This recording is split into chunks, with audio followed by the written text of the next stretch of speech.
దేవుడు అని పిలువబడడానికి ఉండవలసిన క్వాలిటీస్ 3 ఉన్నాయన్నమాట. చెప్తాను 3 బావిలండి.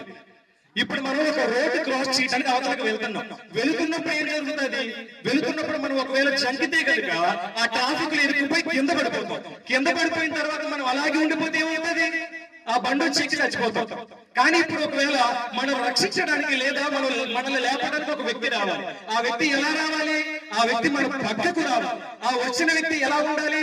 మనం పడిపోయినాం కాబట్టి ఆ వ్యక్తి నిలబడి ఉండాలి. ఆ నిలబడిన వ్యక్తి ఏం చేయాలి? పడిపోయిన మనల్ని ఏం చేయాలంటే లేపాలి. ఆ లేపిన వ్యక్తిని మనం ఏమంటాం?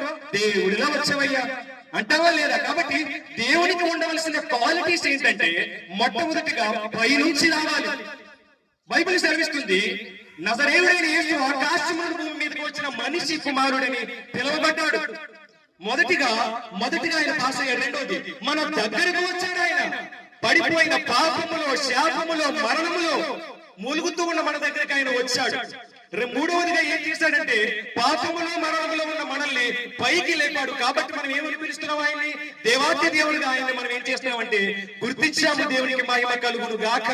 నేను ఖచ్చితంగా ఒక మాట చెప్తానమ్మా, మీకు గానీ హెల్త్ ఇష్యూ వస్తే కనుక 108 ఫోన్ చేస్తే అది మీ టయానికి వస్తాదే లేదో నాకు తెలియదు. కానీ యేసయ్యా నా బ్రతుకును మార్చండి, పాపంలో ఉన్న నా జీవితాన్ని మార్చండి, మరణంలో ఉన్న నా జీవితాన్ని మార్చండి, తాగుడు మానలేకపోతున్నాను, వ్యభిచారం మానలేకపోతున్నాను, లోక సంబంధమైన అలవాట్లు మానలేకపోతున్నానని ఆయన పరమ వైద్యుడైన ఆయనకి మీరు చెప్పుకోగలిగితే ఆయన వెంటనే మీ దగ్గరకు వస్తాడు. మీకు స్వస్థత శీఘ్రముగా లభిస్తుంది.